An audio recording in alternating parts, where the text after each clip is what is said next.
Hello and welcome to the Indy Author Podcast. Today, my guest is Shelby Leigh. Hey, Shelby, how are you doing? I'm good, thank you. Thanks so much for having me. It is my pleasure to give our listeners and viewers a little bit of background on you. Shelby Leigh is a poet, mental health advocate, and book marketing strategist who has been writing on the internet for over 7 years, amassing a following of more than 500,000. More than 1,700 authors have used Shelby's book marketing courses and guides to improve their confidence with marketing and get more sales. And she is also the author of the best-selling book, Changing with the Tides. And I wanted to thank MK Williams of Author Your Ambition for introducing me to Shelby. And so we're going to be talking today about moving past self-doubt to share and promote your works. And whenever I talk to anyone who's serving the author community, I always like to start out by asking, what did you see either in your own work or the work of authors you were working with that led you to make a special study of this idea of moving past self-doubt to promote your work? Yeah, that's a great question. I think it really started with myself and my own journey of being super shy, a lot of self-doubt. I have anxiety, so whenever first of all, I've always written, I've always wanted to be a writer growing up, but once I started really wanting to take this seriously and be a writer and have books out and obviously make some money would be nice too from my writing, I realized that the self-doubt I had around talking about myself, talking about my books, putting myself out there was really holding me back from the career that I wanted. I started writing anonymously online because I was so fearful of people knowing what I was writing or people finding out. I don't even know who I was worried about who I was worried about finding out. It was just in my head. I was so anxious about it, and I was in the concept of I don't need to be myself really to promote my writing. It's about my writing. It's about that's all that people need to know. I very much was hidden away, not showing my face, all of the above for a few years or a couple years. And then I started just realizing I really wanted to take this more seriously. I wanted a community and to feel like I was part of something versus just posting my work online with nothing else, to my name. So that's the main reason why. And then once I started being more open about it, my audience took off, my sales took off, my career took off to be able to publish more books and get a lot of sales and be able to make a living from my writing. And I just thought I want to help other writers do this too, because a lot of my work is centered around mental health for my readers. And I thought I'm really passionate about this for my authors too, that I've gotten to know. And I hear it all the time that you're scared to promote yourself or you don't want to put yourself out there and all of those things. And so that's kind of why I started helping other authors with it too. Was there a trigger that led you to make that move from being anonymous to being more willing to put yourself out there? Yeah, it was actually after I self-published my first book. So I was still anonymous at that point, and I self-published my first book with my name on it because I wanted there to be a name on the book and credit to the person who wrote it. And whenever I published it, it was crickets because I didn't promote it, market it, know what I was doing. And I was surprised because I had an audience. It was actually on Tumblr at the time. That's where I started and was anonymous. And I was shocked because I had grown an audience of thousands, but I didn't know how to market it. I didn't know how to promote myself. I was anonymous. There was no connection with people, with readers. So once I published that and had worked so hard on it for months and learned all about self-publishing and did all the things, I was so disappointed that it didn't really lead to anything. And so that was when it kind of flipped in my mind. At the time, I was in college studying marketing and taking some social media classes and things like that. So I was like, you know what? I think I need to actually kind of focus on making a brand around my work and around myself. So that's when I hopped on some other social media platforms, made my website, put my name on everything, and started being a little bit more open to sharing. Do you think that there were things other than personal shyness or anxiety that made you, in the process of studying marketing, feel like it wasn't applicable to what you were doing? Like, was it those personal considerations, or was it because, oh, it's a book, it would be crass to promote a book, or it shouldn't be necessary to promote a book, or I don't have to promote it because I have a followership? Do you remember what made that division for you? Yeah, I think it's a mix of a couple of those, having a following but not knowing what to do with it. So I had this following and just thought like sales would come. And also I think that I had been under the assumption that publishers were who did the marketing in the book world. And since I was self-publishing, I even though you would maybe think I would think, okay, I'm self-publishing, I need to be the one to be marketing it. I guess I wasn't really seeing it a lot at the time, especially with the platform that I was primarily using, which was Tumblr. I didn't really see other authors talking about their books, talking about themselves in that way yet.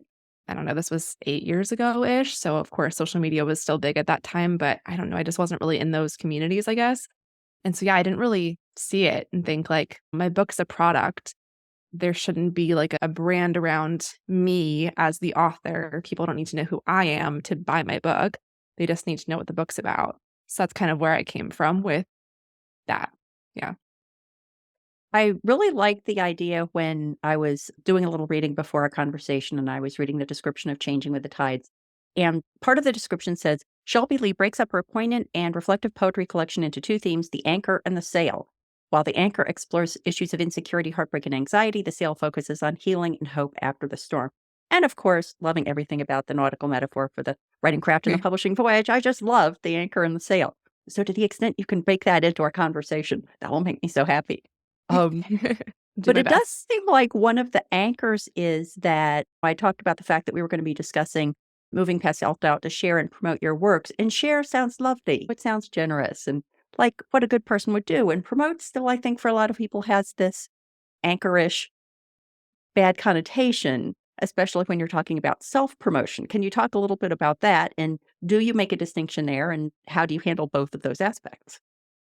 Yeah, I think that there is a negative connotation around promotion, self-promotion, even the term marketing, I think we can reframe as authors into because really we write to help ourselves, at least I do. I love writing and what it does for my own mental health and my brain, but also to impact other people and impact your readers, whether it's to entertain them or to teach them something new or make them feel some sort of emotion that they take away from your book.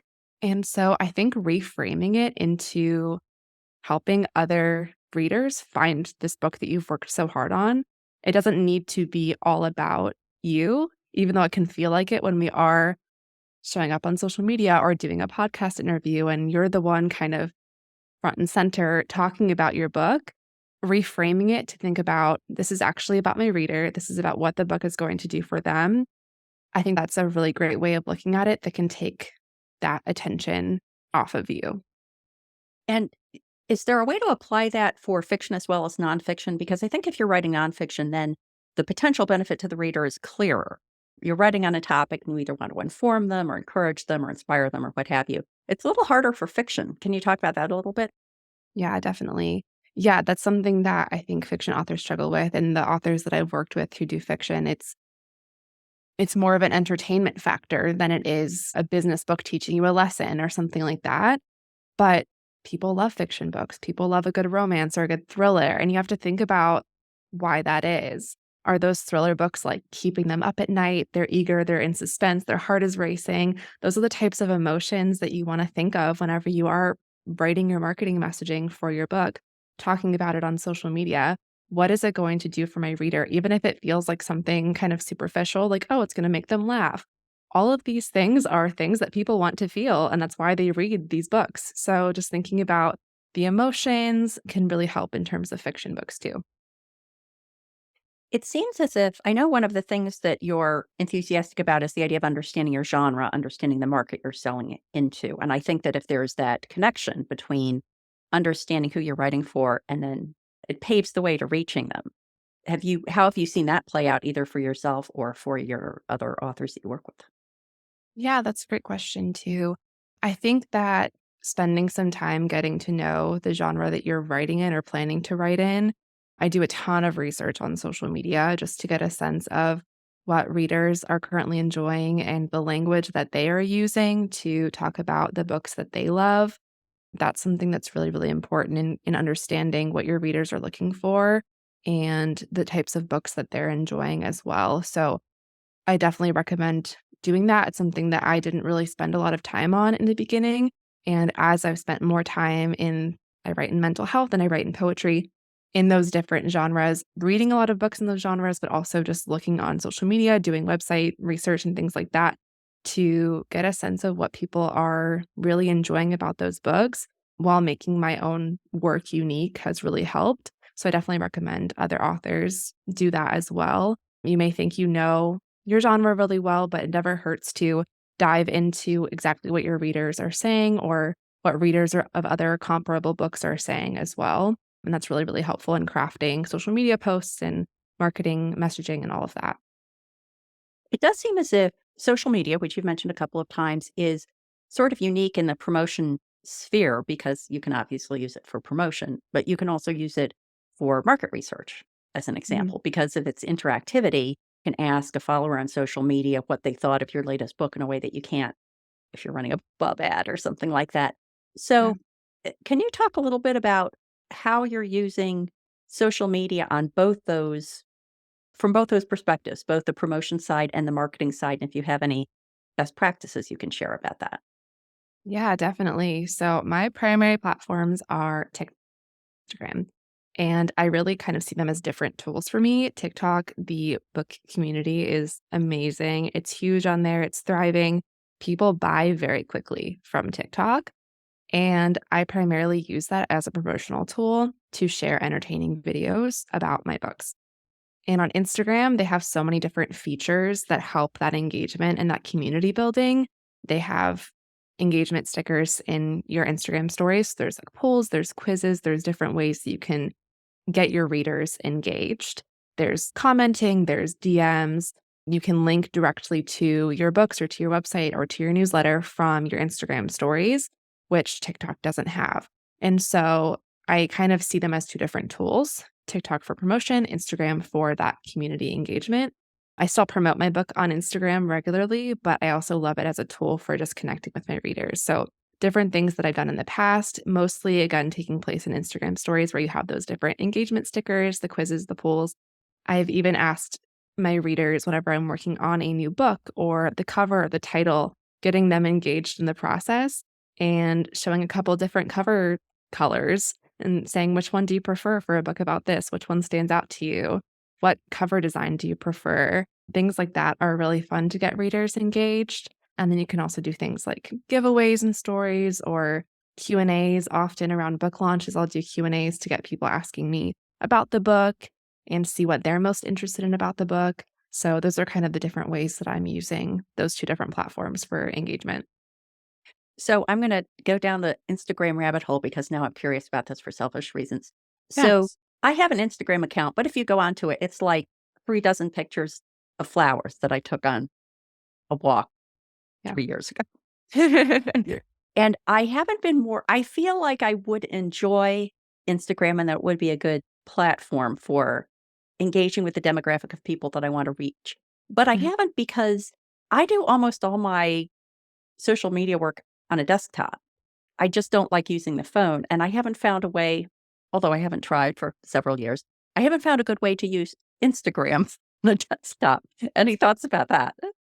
Yes. So you can post regular posts and carousels, which is more than one picture per post from desktop because I do it regularly. You can't post reels, which are videos from desktop. And I don't think you can post stories either. So I think you would need to dive into the app for that.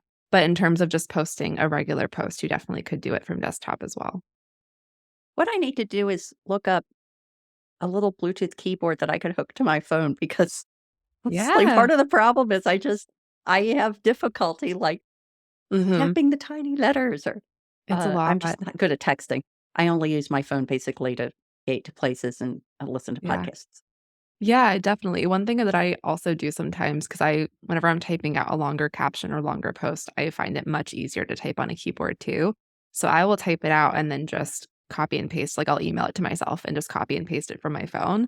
So that's another thing that you could try that might make it a little bit easier. You'd still have to type a few small buttons, tap a few small Yes. buttons, but it would save some time for sure. I just need to get one of those gigantic phones that always look Yeah. funny, like, when people are using them for an actual Yeah. phone.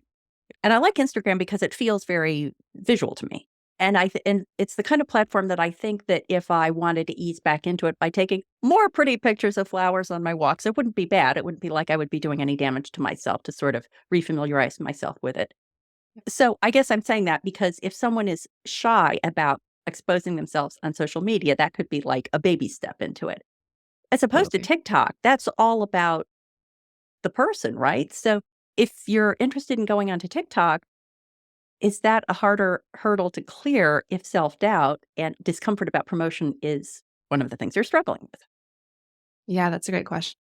So, actually, a lot of authors are on there and not showing their face at all. And in the majority of my videos, I don't show my face either. I just film my books. Poetry is a little bit different in that I can kind of show a page inside the book without revealing everything and all of that. So it's a different promotional tool than a fiction author might use. But there are some very popular video styles on TikTok that a lot of authors use without showing their face that work really well. So I think that you can definitely do it without getting all up in your face and getting on camera and all of that. But I think that it can be really helpful to slowly work toward getting over that hurdle because I think just in the publishing industry, you can obviously be successful without doing interviews and things like that, but it can definitely help to be comfortable on camera or be comfortable talking about your book and things like that. So I think it's a skill to work on, but you can certainly be successful without having to do that, without having to show your face. So yeah, I think it's definitely possible for TikTok or really any social media platform to do that. Do you have any concerns about TikTok maybe going away and having built a platform on there and then losing that?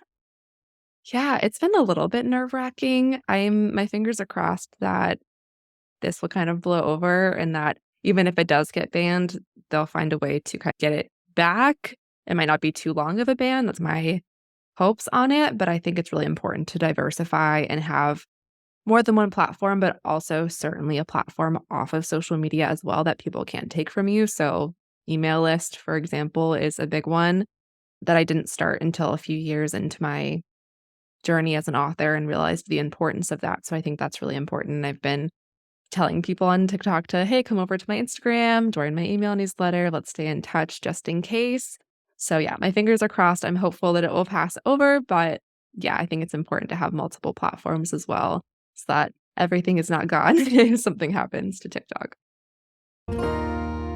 Just a quick break from the interview. Are you getting value from the podcast? Please consider supporting it and all the work I do at the Indy Author by becoming a patron.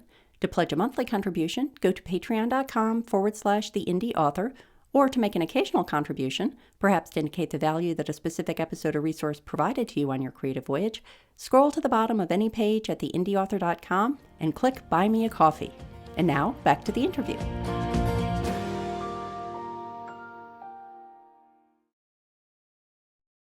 Do you have any guidance for people in ways that you encourage people to expand from the social media platforms you're using to something like an email list? Do you have tips for incenting people to do that? Yeah, so I try to post about it at least like once or twice a week just to keep it top of mind. And again, this goes back to reframing marketing to being focused on the reader and what they're going to benefit from being on your email list. Because, of course, it benefits us as the author, but they care more about what's in it for them, right? And that's how I am too. Whenever I give away my personal information like an email, I want to know when am I going to benefit from this? And so try to think of something unique that you can do with your email newsletter, whether that is like exclusive updates that only your email newsletter list gets. Or maybe there's a little freebie that you can give upon them signing up for your newsletter. If it's a free chapter or a free first book in your series, or the nonfiction world, you can do like guides on your topic. There's so many different things that you can do. So I've even seen authors do like a monthly little call with their email newsletter list, which I think is cool. And it's like very exclusive Q&As and stuff like that. Oh, So that's a think cool about idea. something. Yeah, yeah. So think about something that you can do that is different, that's unique, that might get your readers interested in signing up for it. And then just make sure you are talking about that every time you talk about your newsletter. Think about what is in it for your reader. One of the things that I think is interesting to think about from a self-doubt point of view in email newsletters, you wouldn't think these would be the same thing, but every 6 months, I have a little item in my tickler list that says, "Go in and get rid of all the unsubscribed people from the from my email list because I Mhm. don't want to be carrying forward a bunch of unsubscribed people and possibly bump myself up into a higher and more expensive level of email service because I've gone over some limit. And I'm generally not someone who's hounded by self doubt, but I have to say it's super depressing every time. Like, I don't really care if people that I don't know are unsubscribing, but my unsubscribe list is short enough that it's not like hundreds. It's maybe a couple dozen every 6 months. And so Mhm. I see all the names, and it's like one of those few moments where I get all depressed because I'm like, oh man, I thought Jane Doe was a good friend, but no, she's unsubscribed from my newsletter. When people face those kinds of situations where they see that someone they thought they had engaged with is really not as engaged as they thought from like a mental health point of view, can you talk about that a little bit and how people should approach that in as self-protective a way as possible? Yeah, definitely. I think that that has definitely affected me too, and that could even play into, like, negative reviews and things that you might Yeah. see or come across as an author. But I think just knowing that and especially in terms of the newsletter subscribers, like, they weren't a good fit at this time.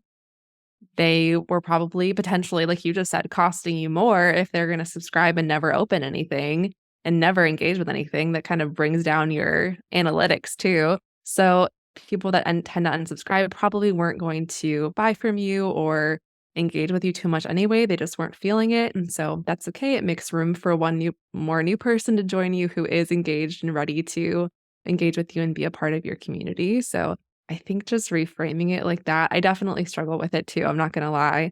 I don't really look at unsubscribes too much, but I remember in the beginning, like, getting those negative reviews.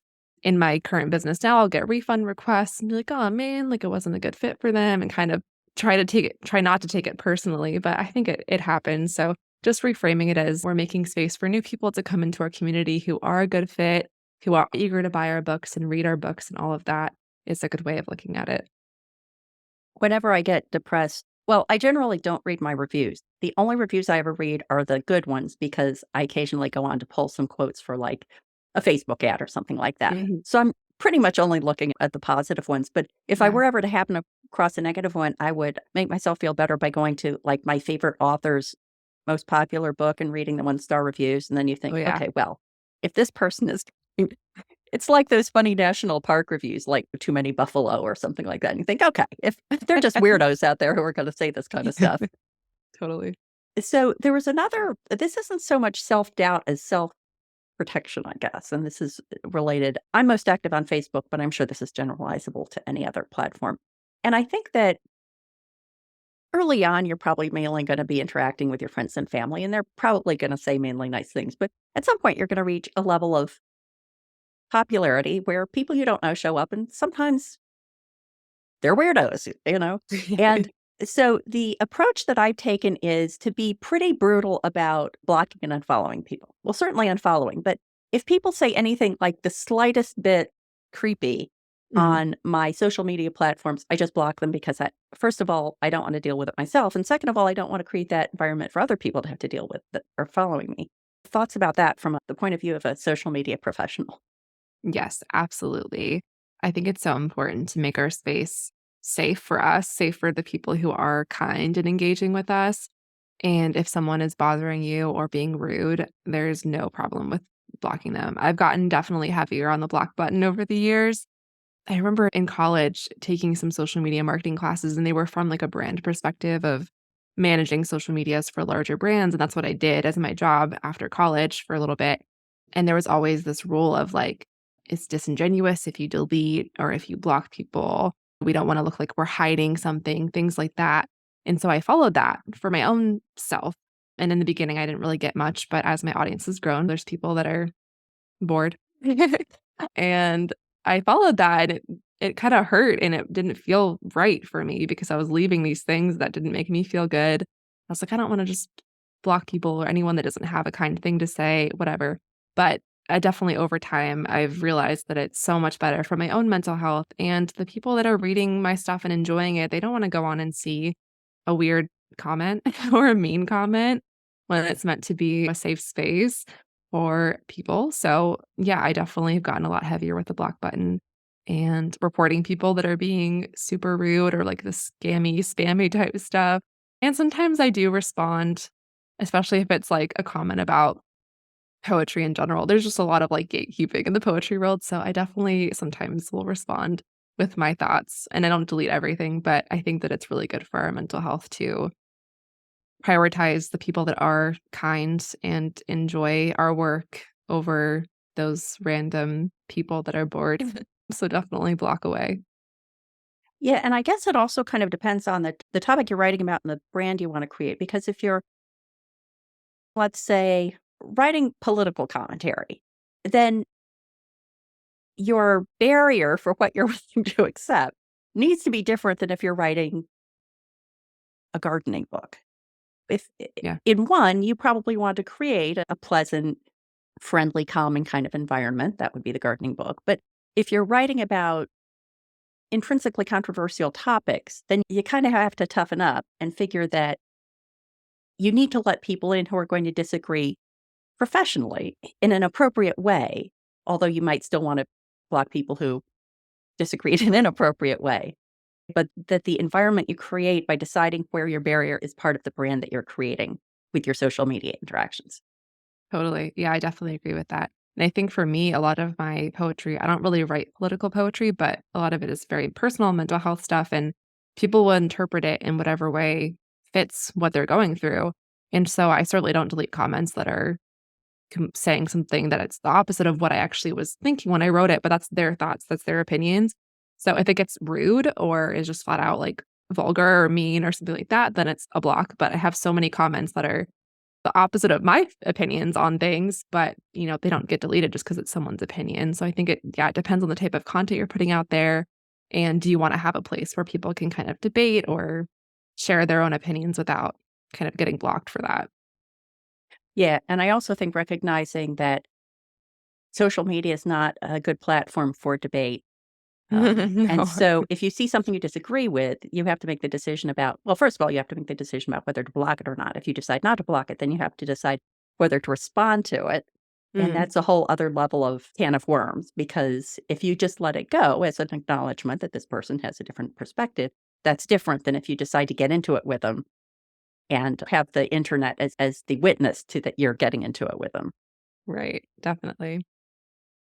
I think one thing that is sort of ironic that people are uncomfortable about sharing of themselves on social media, but they also, I think it's easy to fall into the sell, sell, sell mindset. And Mm, so you want to balance. I've heard lots and lots of ratios that people recommend, like 75% non selling, 25% selling, or 9 and 1, or whatever it is, but that you should definitely be not selling more than you should be selling. Any thoughts about how people can, first of all, take that to heart? And then, second of all, find things to say that aren't selling, that don't feel uncomfortable personally? Yeah, there's so many different 80/20 rule and different ratios, like you said. I don't have a specific ratio that I subscribe to, I guess, or that I teach in my content. The main thing that I see a lot is either too much promotion or not enough at all, and I rarely see too much promotion, I'll say that. I think people think that they are promoting a lot more than they are and feel because it is awkward at first and it does feel weird to self-promote or whatever it may be that we think we are promoting a lot more often than we are. A good rule of thumb is that if I go to your social media profile and look at that, if you go to Instagram, for example, on the app, it will show me like 3, 6 photos before I have to start scrolling quite a bit. If I don't see anything about your books or you haven't talked about your books, I would post about your book or something related to your content. People shouldn't have to scroll super far to see you talking about your work, especially if you have multiple books, like keeping it top of mind. There's different, again, statistics and ratios in marketing of people need to see your stuff 7 to 10 times before they decide to buy. And that's in a short period of time, too, like over years. So just keeping that in mind on social media and thinking about, have I talked about this in the last week or so? Maybe I can post something about that. In terms of other types of content and exercise that I like to do with the authors that I do work with is thinking about what your different hobbies and passions are outside of writing and making a list of that. And then doing some research, or I was about to say client research, but some reader research on your genre and the types of things that readers enjoy and they're talking about, and see if there's any overlap in those things. And so for me, like in the mental health space, it can be a little bit easier to come up with some ideas, but nature is a big one that I talk about a lot, showing myself going on hikes and things like that are very relate to mental health. That's what I'm trying to say. Music's another one, other types of mental health books. But there's different ways to think about this for fiction books, for nonfiction books too. So people that read thriller books, do they also like the thrill of other types of things? Do you love like amusement parks and going to those, or fun travel things that are really exciting? Like different things like that. You can kind of think about like what might also appeal to my readers and talk about those things as well. But it doesn't have to be only things that you think your readers will like. If there's something you're really passionate about, if you're a parent and you want to share about those challenges or whatever it may be, just any sort of connection that you can make with your readers is so valuable in building your brand as a writer, building loyalty with your readers. They feel connected with you. They're kind of seeing what you're up to on a weekly basis or the behind the scenes of what you're working on and bringing them in on that. So all of those are different things that you can share on social media to help kind of build that connection further. And how do you advise people about where they should draw the boundary of what they share personally and what they don't share personally? Yeah, I think it's really just a personal decision. There's a lot of things that I don't share. I don't share anything about my family, where I'm at, like where my location, things like that are just like things that are totally off for me. And other people love sharing like their family, their kids, things like that. So I think that's just really a personal decision that you have to say, what am I comfortable talking about and what is something that's going to remain mine and private. So, yeah, I think that looks different for everyone, but just think about that, think about what your values are, and yeah, go from there. So, as a way of sort of wrapping up our conversation, you were gracious enough to let me take us way down the social media path. But there's a great video you have called This is How You Pursue Your Passion Small Steps to Self Love. And one of the items in there was give yourself grace. And I'm wondering if you can just talk a little bit about is there anything related to moving past self doubt to share and promote your works where you can tap into that idea of give yourself grace? Yeah, so that video was about moving past my self-doubt of becoming a full-time writer and leaving my job. That was one of the things that I talked about in that video. But I think that it applies a lot to your writing process, to your promotion process in terms of giving yourself grace for making mistakes or not showing up how you maybe wanted to, especially in terms of like if you're filming yourself or posting about yourself on social media, it can feel super awkward in the beginning. And just giving yourself grace to know that it's going to improve over time. It's going to feel more natural over time. It might feel really awkward right now or you don't enjoy doing it and that it will kind of get better, but don't, you know, talk badly about yourself or talk down to yourself because you're not feeling confident about the book that you're working on or how many followers you have on social media or how many books you've sold this month. There's so many numbers and things that fly around that you might compare yourself to others. So just giving yourself that grace to know that you are on the right path, that you're doing all the right things, and that with time, you will see the results that you're looking for, but just don't give up in the meantime. Great. Well, Shelby, thank you so much. This is so much great food for thought. Please let the listeners and viewers know where they can go to find out more about you and everything you do online. Thank you. I appreciate it. And this was a great conversation. So thanks for having me. You can find me at Shelby Leigh Poetry on TikTok and Instagram if you want to check out my mental health stuff. And then my writer stuff, because I teach writers marketing, is at writers.poets and writers.shelbyleigh.co is where you can find working with me and my courses and guides and all of that. Great. Thank you so much. Of course. Thank you again.